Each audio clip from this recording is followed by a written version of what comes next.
A world once existed where you could stroll from England to France on dry land. These were the lost land bridges, the ancient superhighways that connected our continents and guided the first human footsteps across the globe. By the end of this journey, you will see the map of our planet in a completely new light. We will explore 25 of these vanished pathways, revealing how entire civilizations were shaped by geography that now lies drowned beneath the waves. What secrets do these submerged worlds hold about the first Americans, or the mysterious heartland that once linked Britain to Europe? How did the very ground beneath our ancestors' feet vanish into the sea? The answers rewrite everything we know about our past. What forgotten story from beneath the ocean resonates most with you? The sheer weight of the ice was so immense it actually deformed the planet itself. To comprehend the disappearance of these ancient bridges, you must first understand the colossal engine of climate change that drove it all, the glacial cycles. For tens of thousands of years, Earth has swung like a pendulum between ice ages and warmer periods. During the depths of an ice age, unimaginable volumes of water were siphoned from the oceans, frozen into continental ice sheets that were miles thick. This locked away so much of the world's water that global sea levels fell dramatically, not by just a few feet, but by hundreds of feet. This exposed the shallow continental shelves that ring every continent, turning what are now seabeds into vast, low-lying plains. This entire grand and relentless process was set in motion by subtle, rhythmic changes in our planet's journey around the Sun, slight variations in its orbit and the tilt of its axis. These are known as Milankovitch cycles. They act as a master clock for Earth's climate, slowly turning the thermostat down to initiate an ice age, and then back up again to end it. And when that thermostat was turned up, the warming was catastrophic in its beauty. The great ice sheets melted, collapsing and releasing all that stored water back into the ocean basins. The seas rose not as a gentle tide, but as a relentless, unstoppable flood that marched across the exposed plains. This was the dramatic finale for every land bridge, a slow-motion deluge that severed continents, drowned entire landscapes, and forever isolated the people and animals stranded on the new islands and continents it created. This fundamental reshaping of the world's geography set the stage for all the human stories of separation and discovery that were about to unfold. So what exactly transforms a sunken landscape into a lost land bridge of legend? It is not merely a matter of geography, but one of profound purpose. We are not searching for mythical, sunken continents like Atlantis, but for very real, scientifically identified landforms that served as crucial corridors for life itself. A true lost land bridge is a former land connection, now submerged, that played a documented or strongly theorized role in the migration of humans, animals, or even the flow of ideas between major landmasses or isolated regions. These were the planet's original superhighways, routes carved not by human hands but by the retreat of the seas. Think of the vast continental shelves that ring every continent, the shallow seabeds that were once dry, low-lying plains. Or picture ancient isthmuses, narrow necks of land that connected larger bodies, all exposed when the ocean levels fell. Their immense significance lies entirely in their function. A simple submerged hill is just a memory of land, but a land bridge is a memory of connection. It is the pathway that allowed early humans to walk into the Americas for the very first time, the route that enabled lions to stalk their way from Africa into southern Europe, and the causeway that carried tool-making techniques and art across vast distances. These bridges fundamentally reshaped the biological and cultural map of our world. a powerful theme we will see echo through each of the 25 lost pathways on our journey. Our journey across the lost bridges of the world begins with the grandest and most consequential of them all, Beringia. This was no simple, narrow footpath over the water. During the last ice age, it was a colossal subcontinent, a windswept plain of grass and tundra stretching over 1,000 miles from north to south, an area rivaling the entire state of Texas. This was not a barren wasteland, but a vibrant ecosystem known as the Mammoth Steppe, teeming with the very creatures that sustained human life: woolly mammoths, giant bison, and caribou. For millennia, this land was the only gateway into the Americas, a doorway made of earth and grass, not water. We know that ancient hunter-gatherers from Siberia followed these game herds eastward, their footsteps tracing a path into an entirely new hemisphere. These were the first pioneers walking into a world untouched by humanity, their journey made possible by a temporary geography. Then the world warmed. The great ice sheets melted, and the oceans began their slow, inexorable rise. The Bering Land Bridge did not vanish in a single cataclysm, but was gradually reclaimed by the sea, its plains flooding until the waves finally met, creating the Bering Strait we see on maps today. This was a moment of profound severance. The route was closed, and the peoples of the Americas were set on their own isolated courses of development. Yet the bridge left an indelible mark, a hidden thread connecting two worlds. The shared genetic heritage and startling cultural parallels between indigenous peoples of Siberia and the Americas stand as a silent, powerful testament to that lost land, a connection that was first walked and then washed away. While the Bering Land Bridge connected two separate worlds, another lost pathway fundamentally reshaped the identity of an entire continent. Beneath the gray, churning waves of the North Sea lies a sunken kingdom known as Doggerland. This was not a mere land bridge, but a vast and fertile European heartland, a sprawling plain of rolling hills, winding rivers, lush marshes, and dense forests that once seamlessly connected the British peninsula to the mainland. For thousands of years, Mesolithic hunter-gatherers thrived here, following herds of deer and aurochs, fishing in its abundant rivers, and leaving behind the stone tools and artifacts that modern fishermen now unexpectedly haul up in their nets from the seabed. This was a vibrant, living landscape, the very center of a connected Europe. But as the great ice sheets continued to melt, the seas rose relentlessly, slowly swallowing this low-lying world. The rivers swelled into estuaries, the marshes vanished beneath the encroaching saltwater, and the people were forced to retreat to ever-shrinking higher ground. Then came a final, devastating blow. Around 6,200 years before the Common Era, a massive underwater landslide off the coast of Norway, known as the Storegga Slide, is believed to have triggered a catastrophic tsunami. A towering wall of water would have smashed into the already beleaguered coast of Doggerland, delivering the coup de grace to this drowning world. The last remaining islands were submerged, and the connection was permanently severed. In its wake, Britain was transformed. It was no longer a European peninsula, but an island nation, its people cut off and set on a uniquely isolated path. The loss of Doggerland echoes through history, a ghost beneath the waves that forever altered the cultural and genetic destiny of millions. Far to the south of Doggerland, another great drowning was taking place, one that would reshape an entire corner of the world. Southeast Asia was once dominated by a colossal landmass known as the Sunda Shelf.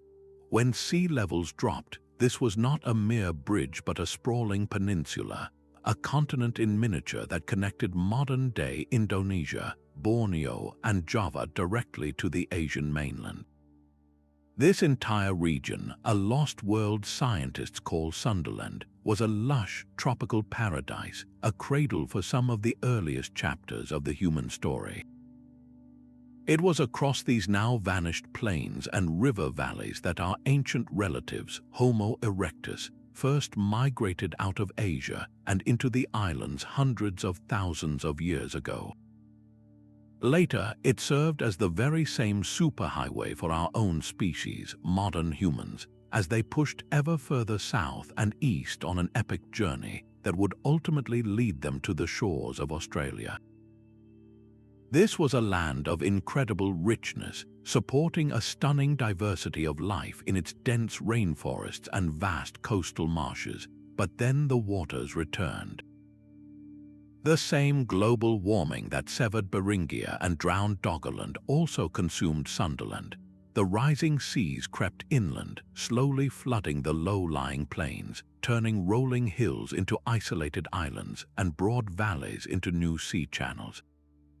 This great submergence did not just change the map, it created the intricate and fragmented Indonesian archipelago we recognize today. What was once a single, connected land was shattered into thousands of islands, trapping animals and isolating human cultures on their newfound homes. This is why the story of Sundaland is so crucial. It holds the key to understanding how the vast region of Oceania was first populated. The rising seas did not just cover land, they scattered the pieces of a grand historical puzzle across thousands of miles of open ocean. But the journey did not end at the shores of Sundaland. For those early human explorers, a final, formidable challenge remained, a stretch of open ocean separating the Asian continental shelf from a completely new world. This was Sahul, a lost continent in its own right, a single, massive landmass that combined what we now know as Australia, New Guinea, and Tasmania. To reach it meant becoming mariners, building watercraft and setting out across a deep water channel that the falling seas had never fully closed.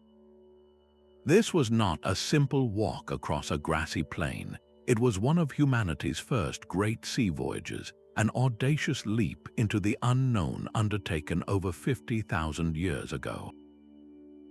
They were navigating by the stars, pushed by curiosity and the search for new resources, crossing a maritime gap that isolated Sahul's wildlife for millions of years. When they finally made landfall, they stepped into a world frozen in deep time, a continent teeming with fantastic and terrifying megafauna, from giant wombats the size of rhinoceroses to massive predatory lizards. For thousands of years, these first Australians thrived across the vast plains of Sahul, but the world was warming again.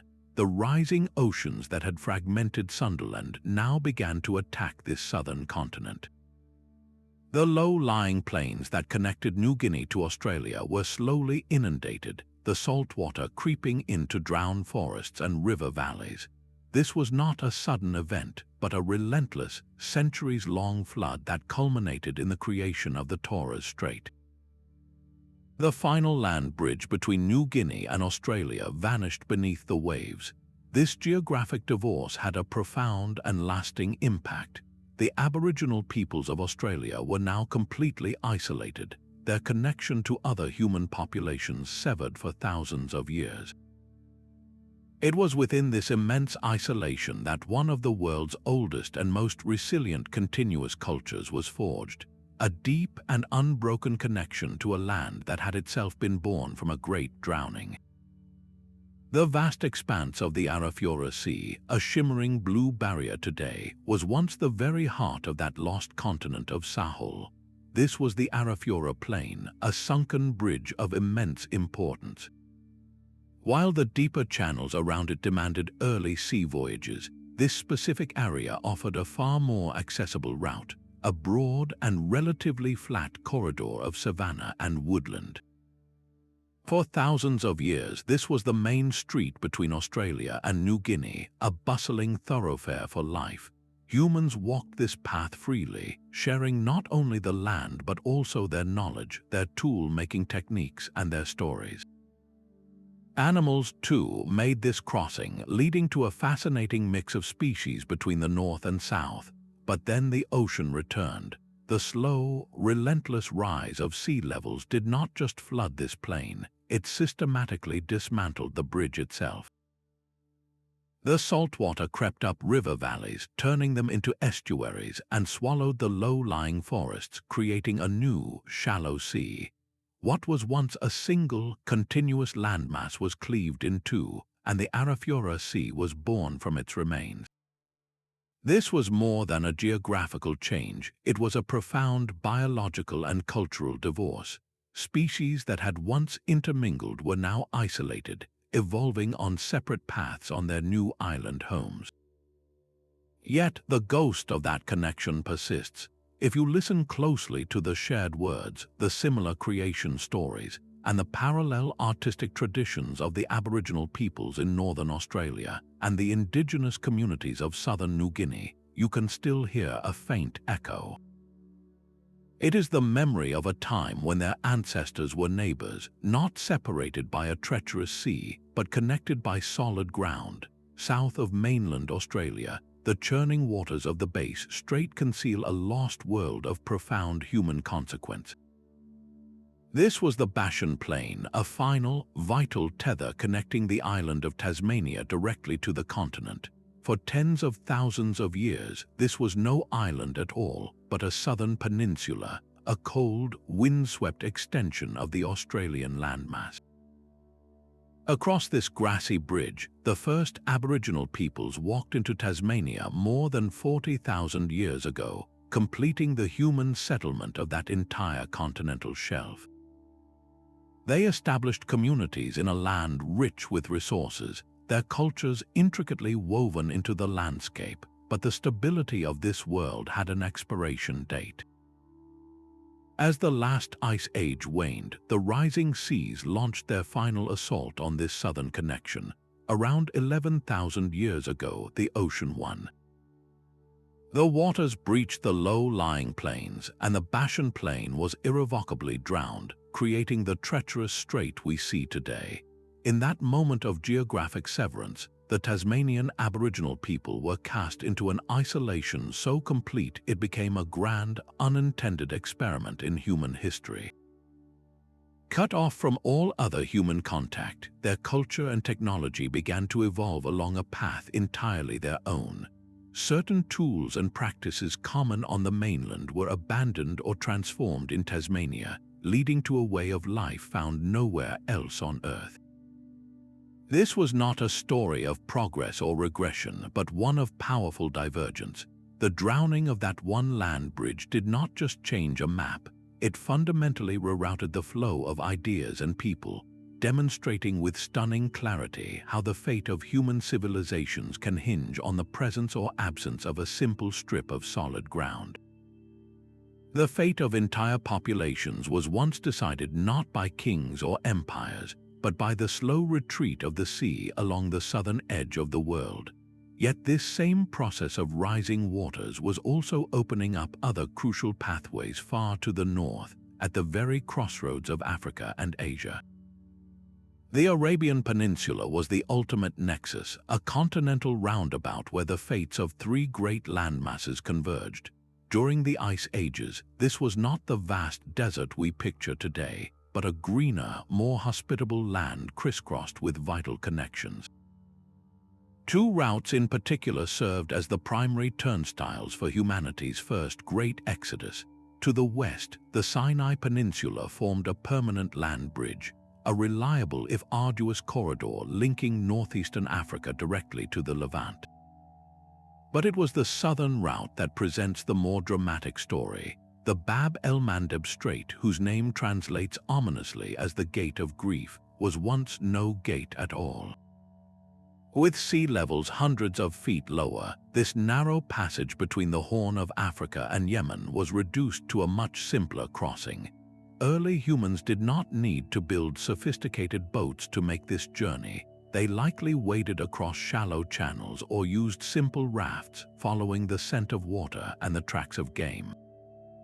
These migrations were not a single event, but a slow, pulsating movement of small bands of hunter-gatherers over thousands of years.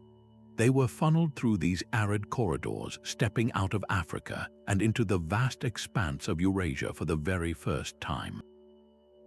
The genetic and archaeological evidence they left behind is a ghostly trail of stone tools and ancestral DNA, tracing these momentous first steps. When the glacial period ended, the oceans rose once more, reclaiming their dominion. The gate of grief was flung wide open by the returning sea, and the southern land bridge vanished beneath the waves of the Red Sea. This re-flooding reinforced the physical separation of continents, but it could not erase the indelible mark left by those first pioneers. Their legacy is written in the genes of nearly every non-African population on Earth today, a permanent record of a time when our ancestors walked to a new world, long before the pathways were closed by the sea. But the story of these lost worlds is not only one of migration, it is also one of displacement and a desperate search for new beginnings. The warm, shallow waters of the modern Persian Gulf hide the ghost of a paradise. Just 12,000 years ago, this was not a sea, but a vast, fertile basin known as the Gulf Oasis, a lush refuge crisscrossed by at least 4 major river systems, including the ancestors of the mighty Tigris and Euphrates. Imagine a sprawling inland delta, a green jewel in an otherwise harsh and arid world, teeming with game and rich with freshwater resources. This was not a mere land bridge in the traditional sense, but a destination, a crucible where small bands of hunter-gatherers could have thrived for millennia, sheltered from the surrounding deserts. Some scholars have even dared to propose this verdant, sheltered valley as a potential inspiration for the legend of the Garden of Eden, a real-world location for a story of a lost paradise. But this idyllic world had a fatal flaw. Its very existence was a temporary gift of the Ice Age. As the global climate warmed, the glaciers melted, and the oceans began their final, great ascent. The rising waters of the Indian Ocean did not gently lap at the shores of this oasis. They poured in, a relentless, unstoppable flood that slowly transformed the entire basin into a rising inland sea. Over 6,000 years, the freshwater springs were poisoned with salt, the river valleys were drowned, and the lush grasslands vanished beneath the waves. The communities that had called this place home for generations were faced with a terrifying choice: flee or perish. They were forced to abandon their drowned world, carrying their knowledge, their languages, and their survival skills with them. Where could they go? The most logical path of retreat was upstream, following the very rivers that had once fed their oasis, the Tigris and Euphrates, into the interior. This massive, forced migration of people, all arriving in the same region within a relatively short span of time, would have created a pressure cooker of innovation. The displaced populations brought together their skills and their desperation, pooling knowledge to manage the challenging new environment of the river valleys.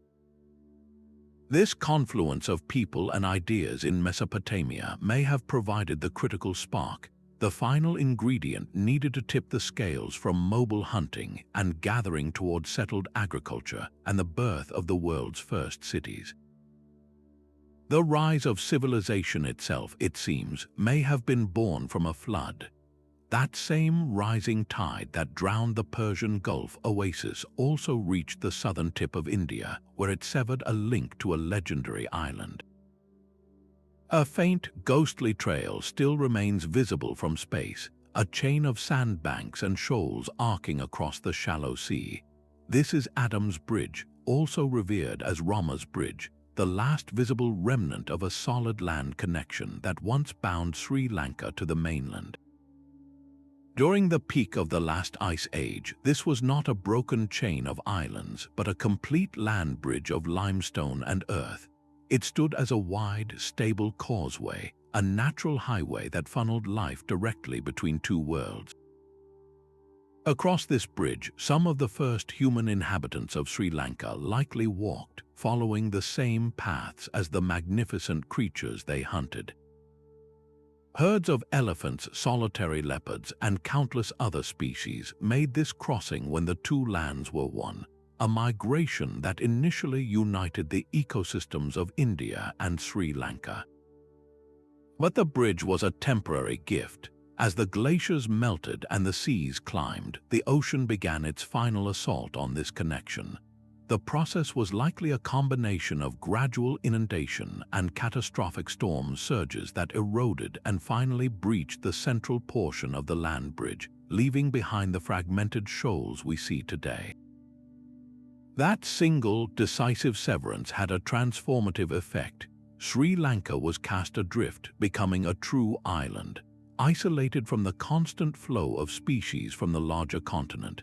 The plants and animals that had been stranded there began to evolve in splendid isolation. This is why Sri Lanka today is a global biodiversity hotspot, teeming with endemic species found nowhere else on Earth, from unique leopards to rare amphibians. Its distinct cultures, too, were forged in this new isolation, able to develop along their own unique trajectories, all because a bridge of land vanished beneath the waves. The same rising tides that severed Sri Lanka also transformed the coastline of East Asia, swallowing another crucial corridor of civilization. Beneath the turbid, yellow-tinged waters of the Yellow Sea lies a forgotten continental shelf of staggering scale. This was not a narrow isthmus but a vast, fertile plain, a lowland expanse that once stretched unbroken from the Chinese mainland to the Korean peninsula. For the early Neolithic peoples who inhabited this region, this was their world, a continuous landscape for hunting, gathering, and eventually, for the first experiments with settled life. It was across this open, terrestrial highway that some of East Asia's most foundational cultural revolutions traveled. The knowledge of pottery making, the cultivation of millet and rice, and advanced stone-working techniques could spread on foot, carried by communities moving freely across the dry seabed. This direct overland route provided a clear conduit for these transformative ideas to flow from the heartland of China into Korea, and from there, potentially across land bridges that also connected to Japan, seeding the foundations of its ancient German culture. But the stability of this world was an illusion. The slow-motion deluge of the post-ice age continued its work, and the ocean began to reclaim the Yellow Sea plain. The rising waters did not simply cut a route, they systematically dismantled an entire ecosystem, turning forests into submerged ruins and river valleys into seabed canyons. This was a forced evolution in human strategy. The communities that had once walked between China and Korea now found themselves staring across an ever-widening stretch of water. The loss of the land bridge did not end communication, it transformed it. Out of necessity, they turned to the sea, developing the first sophisticated boats and maritime navigation skills to maintain the cultural and economic links that the drowned land had once provided so freely. This pivotal shift cemented the Korean peninsula's enduring historical role, no longer just a terrestrial terminus, but a resilient bridge of culture.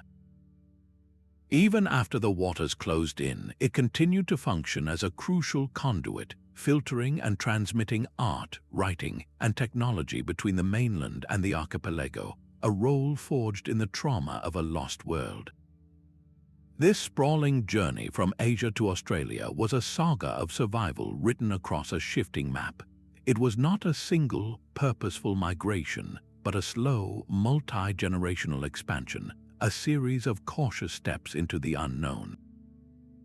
The first stage was the easiest, a long walk across the exposed plains of the Sunda Shelf, a continent in its own right that connected modern Indonesia to mainland Asia.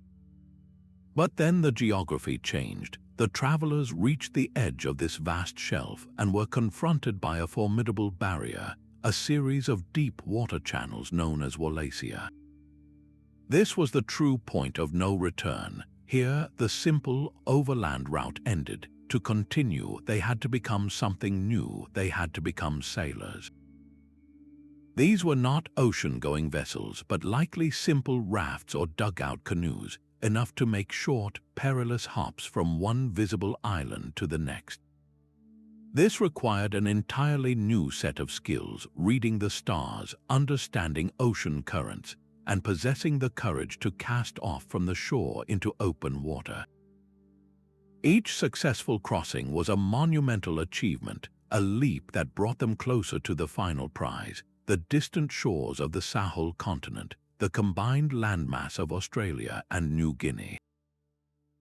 The entire route was a masterclass in human adaptation, demanding new technologies, new survival strategies, and an unshakable resilience with every new island they reached. But the world was still warming. The very pathways that had enabled this epic journey were beginning to vanish behind them. The rising seas first reclaimed the Sunda shelf, shattering it into the thousands of islands of the Indonesian archipelago. Then the ocean attacked the other end of their route, flooding the Arafura plain and severing the land connection between New Guinea and Australia. This double drowning had a profound and permanent consequence. The people of Australia were now completely marooned. The sea had closed the door, locking them into a new and isolated world. This geographic quarantine is the very reason Australia became a living museum of deep time, its human cultures developing in profound isolation for over 10,000 years, and its animal life evolving into the unique and often bizarre forms we recognize today. The Great Migration was over, its route submerged, leaving an entire continent and its people to write their own story, separate from the rest of the world. While the story of our planet has been one of connections lost to the sea, there is a monumental exception, a bridge that was built, not drowned. The Isthmus of Panama stands as a stark reminder that the emergence of land can be as cataclysmic as its submergence. For millions of years, North and South America were separate worlds divided by a deep, open seaway. Then, around 3 million years ago, immense volcanic activity and the slow, grinding collision of tectonic plates pushed the land upwards, a colossal geological hand slowly closing a watery gate. This was the birth of the Panama Land Bridge, a new continent-spanning highway that forever altered the destiny of life on Earth. The event triggered what scientists call the Great American Interchange, a biological free-for-all where species long separated suddenly met. Armored glyptodonts and giant ground sloths ambled north from South America, while saber-toothed cats, wolves, and mammoths surged south. This was a grand, chaotic experiment, a mixing of evolutionary lineages that had been apart for eons, reshaping the ecosystems of two entire continents in a geological instant. But the consequences reached far beyond the shuffling of animal populations. The very emergence of this land bridge slammed shut a major ocean gateway. The free flow of warm, equatorial water between the Atlantic and Pacific was abruptly cut off. This tectonic divorce forced the ocean currents to reroute entirely, giving birth to the powerful Gulf Stream as we know it today. This new current began ferrying vast amounts of warm water and moisture towards the North Atlantic, which ultimately fell as snow, building up the massive northern hemisphere ice sheets. So, the formation of this single land bridge did not just connect two continents. It quite literally helped plunge the world into the ice ages. It was this very global cooling and the locking away of water in glaciers that then exposed all the other land bridges we have explored, from Beringia to Doggerland. The Panama story inverts our entire narrative, proving that a world remade by a bridge's appearance is just as dramatic as one shaped by its vanishing. This lost continent of Beringia was far more than a simple corridor. It was a world in its own right, a vast and vibrant ecosystem known as the Mammoth Steppe. Picture a cold, dry grassland stretching to the horizon, not a frozen wasteland, but a productive prairie that supported one of the most spectacular collections of giant animals ever to walk the earth. This was the realm of the woolly mammoth, with its long, curved tusks and shaggy coat, a creature so iconic it has become a symbol of the Ice Age. They shared this grassy plain with immense steppe bison, larger than their modern descendants, and fearsome predators like the scimitar cat with its serrated, saber-like teeth. But here is a twist that reshapes the entire story. The Bering Land Bridge was not a one-way path leading only east. It was a bustling two-way street for biological exchange. While horses and camels evolved in North America and crossed into Asia, thriving and eventually diversifying into the species we know today, creatures like the lion made the journey in the opposite direction. This constant, eons-long traffic of species meant the ecosystems of the entire northern hemisphere were deeply intertwined. Then came the flood. The rising seas did not just separate human cultures, they shattered this entire unique world. The Mammoth Steppe was fragmented, its vast, continuous grasslands now divided by a new, impassable ocean. The mammoths, bison, and cats that remained found their world shrinking, their migratory routes cut off, and their populations isolated into smaller, more vulnerable pockets. This fragmentation, combined with a rapidly changing climate and the arrival of skilled human hunters, created a perfect storm of pressures. One by one, the giants of Beringia vanished. The legacy of this lost ecosystem is not written in stone, but in bone, a silent testimony buried in the permafrost on both the Alaskan and Siberian coasts, where the skeletons of identical species lie, forever separated by the very waters that now define our maps. The grey waters of the North Sea hold more than just fish and silt. They cradle an entire library of our forgotten past. For generations, fishermen trawling the Dogger Bank have been the accidental archivists of this sunken world, their nets bringing up not just cod, but the bones of long-extinct mammoths, the antlers of giant elk, and perhaps most hauntingly, the finely worked flint tools of the people who hunted them. These chance finds were the first clues, whispers from a world everyone had assumed was lost forever. Then science gave us new eyes. Advanced seismic mapping technology, developed for the oil and gas industry, was turned toward the seabed, and it revealed a ghost landscape in stunning detail. The scans showed the winding paths of ancient rivers, the deep basins of forgotten lakes, and the subtle contours of hills and valleys that have not felt the sun for over 8,000 years. Archaeologists can now trace the very geography these people navigated, identifying potential campsites on the banks of these sunken rivers, places where families might have gathered around fires, telling stories under a sky we still share. Each artifact, from a simple bone needle to a submerged forest floor, is another piece of the puzzle, helping us reconstruct the daily lives of the Doggerlanders. We can understand their diet from the discarded shells of oysters and the bones of aurochs. We can appreciate their artistry in the carved amber pendants, and we can trace their trade routes through stone that originated hundreds of miles away. This was not a barren wasteland, but a rich, interconnected heartland. When the seas finally claimed it, the people did not vanish, they retreated. They carried their knowledge, their languages, and their memories with them as they fled to the rising coastlines of what would become Britain, the Netherlands, and Denmark.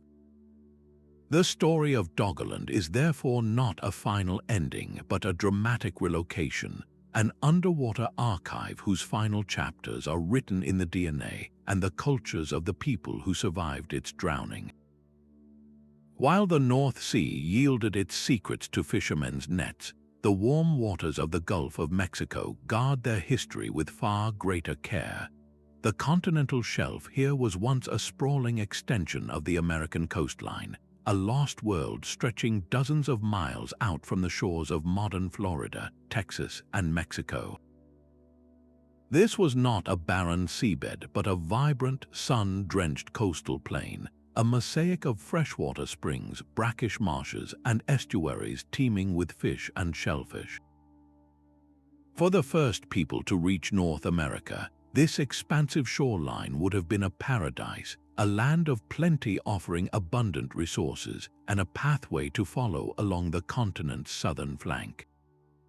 We can picture small bands of these pioneers establishing camps where rivers met the sea, their lives dictated by the tides and the migrations of coastal game. But this stability was an illusion. The same rising seas that severed other continents began a slow, relentless assault on this coastline. The ocean did not arrive as a single wave, but as a persistent, creeping force. Over centuries, the saltwater would have poisoned freshwater springs, swallowed oyster beds, and transformed fertile marshes into open ocean. This was not a sudden catastrophe, but a grinding, inexorable pressure that squeezed human and animal populations alike, forcing them to retreat step by step, generation by generation, toward the interior high ground we now recognize as the coast. This slow-motion displacement makes the search for their story one of the most daunting tasks in archaeology. How do you find the campsites, the shell middens, the stone tools of a people whose entire world was systematically and completely flooded? The evidence lies scattered across the now-drowned landscape, buried under layers of sediment and the relentless Gulf currents. Each potential site is a monumental challenge to locate and excavate, a hunt for a ghostly coastline and the vanished cultures that once thrived upon it. The same rising waters that reshaped coastlines across the world also tighten the confines of a crucial human heartland. Off the jagged southern tip of Africa, the continental shelf stretches far out to sea, a submerged platform that was once the Agulhas Plain. During the last ice age, this was not ocean, but a broad, fertile extension of the African continent, a windswept landscape of grasslands and shrubby fynbos vegetation. For the early modern humans living here, this plain was a vast natural supermarket. It offered them the best of both worlds, herds of grazing antelope on the open plains and an abundant harvest of shellfish and marine life along a newly exposed coastline that stretched for dozens of miles further south than it does today. This rich, dual-resource economy supported thriving communities, providing a stable foundation for life, but then the climate shifted and the glaciers surrendered their water. The Indian Ocean began its long, slow advance, relentlessly flooding the Agulhas Plain. Generation after generation would have witnessed the sea's inexorable march, watching as their hunting grounds and coastal foraging sites were gradually swallowed by the saltwater. This was not a sudden catastrophe, but a creeping pressure that squeezed the human population, forcing a retreat from the drowning lowlands. Where could they go? The only direction was inward and upward toward the higher, rocky terrain of what is now the Cape Coast. This geographic compression had a profound effect. With their former territory vanishing beneath the waves, these communities were concentrated into a smaller, more resource-dense area. This forced proximity and increased competition for the remaining land and resources may have been the very catalyst for a great leap forward. The archaeological record of the South African Cape from this period is stunning. We find the earliest evidence of complex projectile weapons, like finely crafted bone arrow points, a technological arms race born from the need to hunt more efficiently in a constricted landscape. We see the first signs of symbolic thought in the form of intricately carved ochre and the earliest shell beads, used for personal adornment and social signaling in a world where establishing identity and alliance became critically important. The loss of the Agulhas Plain, therefore, might be one of the most pivotal geographical events in human history. It did not just change a map, it likely applied the precise pressure needed to force new levels of social and technological innovation, pushing our ancestors across the threshold into the cognitively modern humans we are today. A lost world beneath the Indian Ocean may have been the very crucible that forged the modern mind. This isolation, born from the same rising tides, also forged the unique identity of the Japanese islands. The archipelago we know today was once a rugged extension of the mainland, tethered by two vital land bridges. From the southwest, a broad plain connected what is now Korea directly to the island of Kyushu, while to the north, a second bridge linked Siberia to Hokkaido through the long island of Sakhalin. These were not minor footpaths but wide, stable corridors bustling with life. Across these grassy highways, the first Paleolithic hunters followed immense creatures like the Norman's elephant, their footsteps marking the very first human settlement of these volcanic lands. The flow was not just one way, as animals like the giant deer and ancient wolves also crossed into this new territory, but the stability of this connected world was fleeting. The Great Melt began, and the oceans rose to claim their prize. The waters first breached the southern plain, flooding the lowlands to create the deep Tsushima Strait between Korea and Kyushu. Then the northern connection was severed as the sea spilled over the Sakhalin Link, forming the Sawyer Strait. In a geological instant, Japan was cut adrift, transformed from a mainland peninsula into a constellation of islands. This sudden geographic quarantine had a profound effect. The peoples who had walked there were now stranded, and with their isolation, a remarkable cultural experiment began. Free from constant continental influence, they developed the deep, resilient Jaman culture, a society that thrived for over 10,000 years, renowned for its intricate chord-patterned pottery and a sophisticated, sedentary lifestyle built around the rich resources of the forests and seas. Japan became a cultural crucible, its indigenous Jaman traditions forming a unique bedrock. Later, when new ideas and people did arrive from the mainland by boat, they were filtered and adopted by this distinct island society, blending with the ancient substrate to create the singular historical trajectory we recognize. The creation of those straits did not just make Japan an island nation, it created the conditions for a culture entirely its own. The final severance between Australia and New Guinea was a slow geographical divorce. For thousands of years, the Torres Strait was not water at all, but a wide, rolling plain, the last overland tether binding the two halves of the great southern continent. Across this sunken corridor, the first Australians freely traveled, their journeys weaving a single cultural tapestry across the land.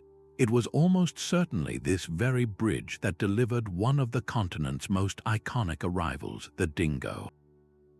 These adaptable canines walked into their new home, following human camps or hunting on their own, forever changing the Australian ecosystem. Then the ocean returned. The creeping saltwater did not just flood a valley, it systematically dismantled a world, drowning forests and grasslands to create a new, formidable sea. In its wake, a scattered archipelago was born, the Torres Strait Islands. For the indigenous peoples living there, this was not an end, but a dramatic new beginning. With the solid ground gone, they looked to the horizon and mastered the very element that had isolated them. They became some of the world's most skilled mariners, building elegant outrigger canoes capable of epic voyages. They did not see the new sea as a barrier, but as a watery highway.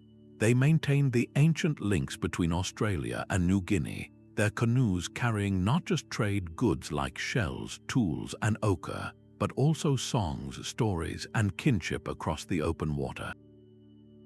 This remarkable pivot from a land-based existence to a vibrant maritime culture stands as a powerful testament to human ingenuity. When the world changed irrevocably beneath their feet, they did not retreat, they adapted, building a new identity upon the waves that had swallowed their old one. The western edge of Ice Age Europe was a world of dramatic extremes, a windswept plain stretching far out into the Atlantic where the continental shelf now lies drowned.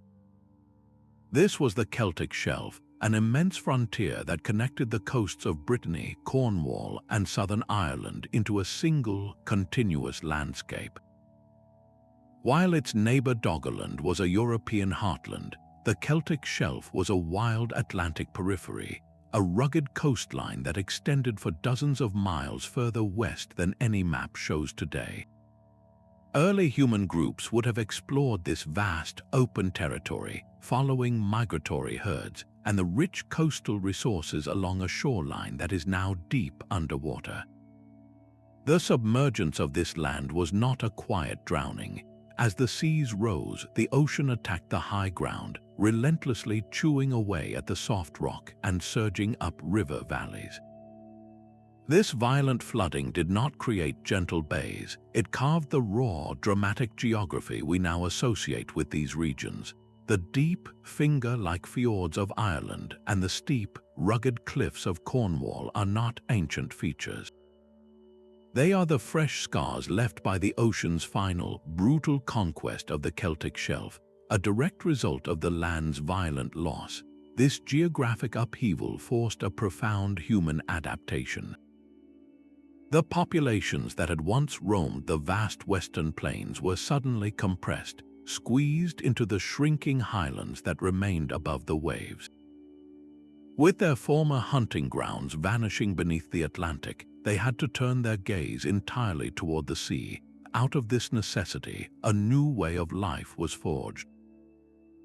The very same communities that lost their land became the architects of Europe's first great maritime cultures. They learned to read the ocean's moods, to build vessels capable of weathering the Atlantic swell, and to navigate by the stars and currents. This was the genesis of the seafaring traditions that would later define the Celts and their predecessors. The loss of the Celtic Shelf, therefore, did not create a people who feared the water. It created a people who mastered it, transforming the very barrier that had isolated them into the highway that would connect their world. The warm, turquoise waters of the Caribbean hide a geography as lost and complex as any we have explored. That brilliant blue expanse is actually a shallow basin, and when the ocean levels fell, its entire topography was transformed.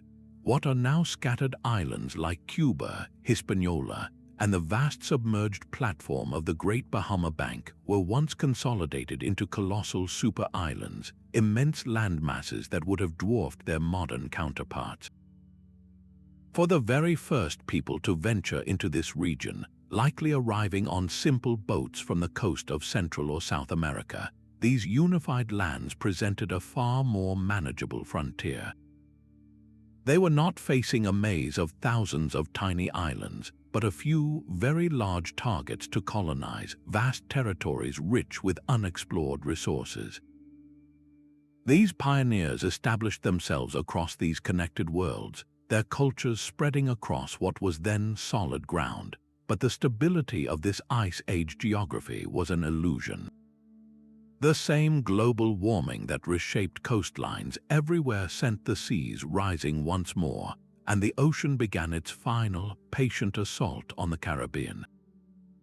The waters did not simply rise around the islands, they poured into the low-lying plains that connected them.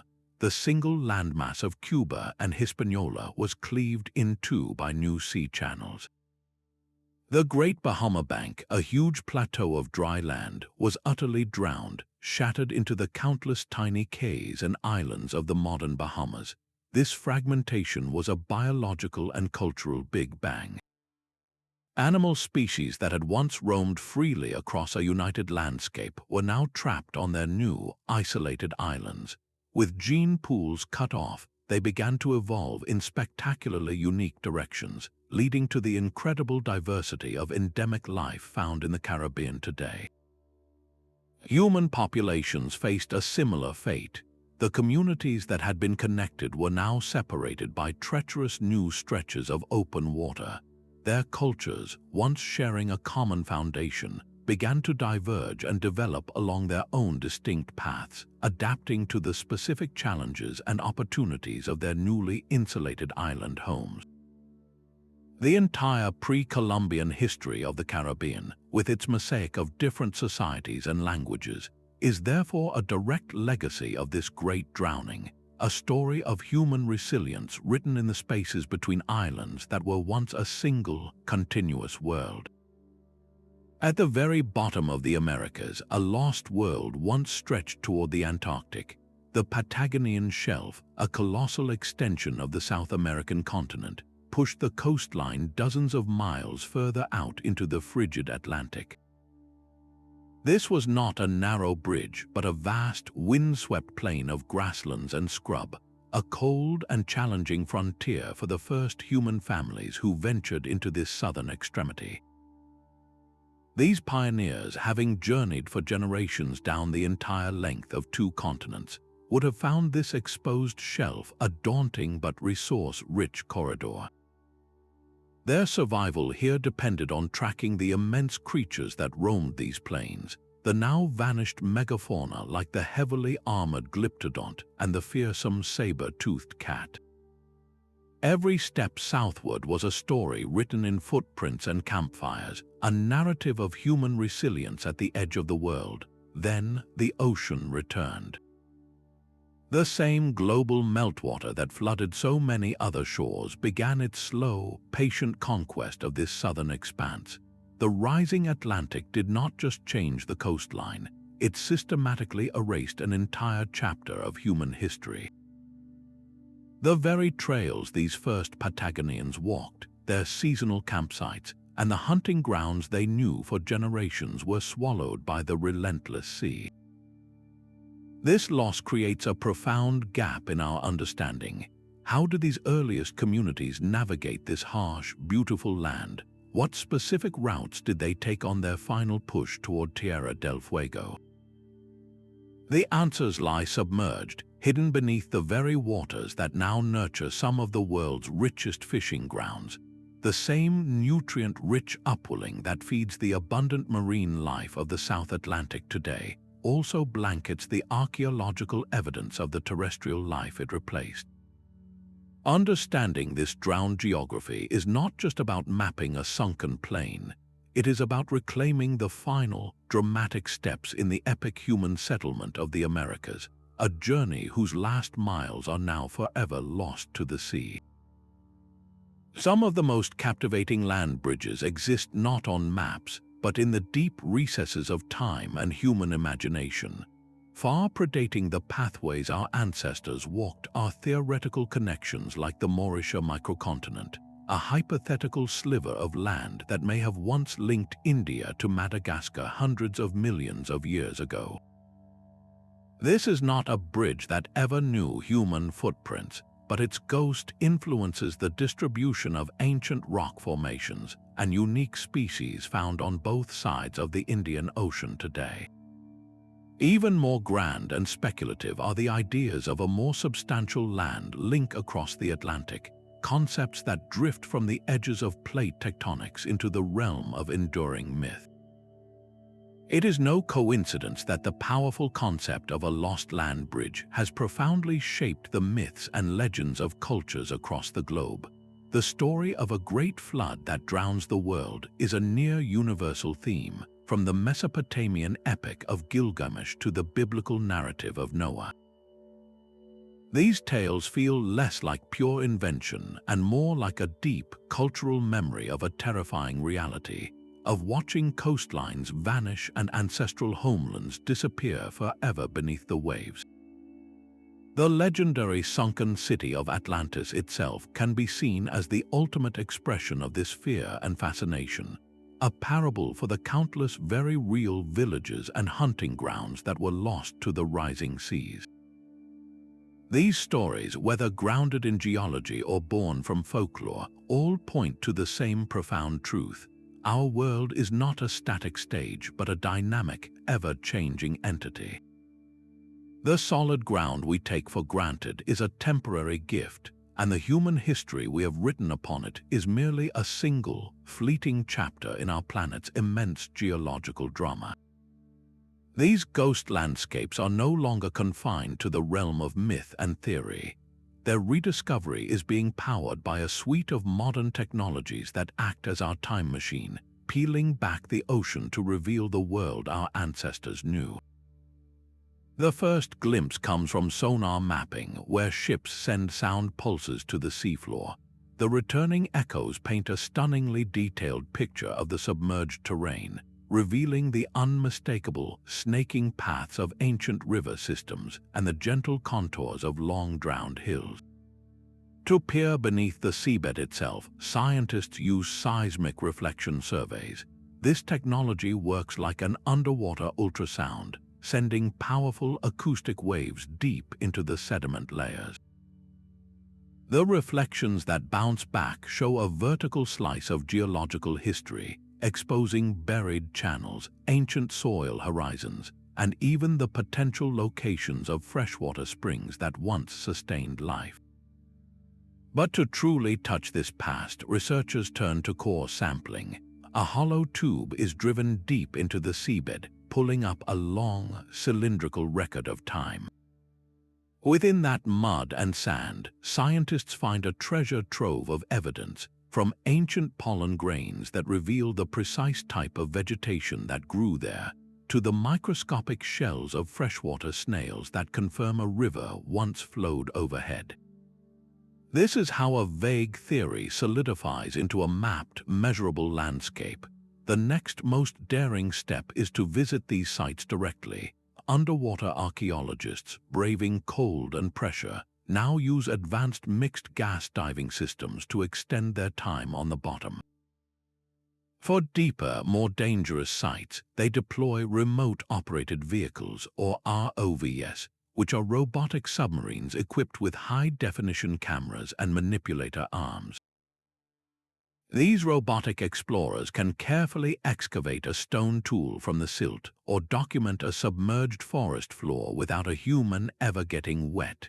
Each technological leap, from a broad sonar sweep to a single artifact lifted from the darkness, closes a circle that was broken thousands of years ago. We are not just finding lost land, we are beginning to understand the lives of the people who walked there, turning the echo of a memory into a story we can finally read. From the frigid plains of Beringia to the sunken forests of Doggerland, these 25 lost bridges are not just lines on a paleogeological map.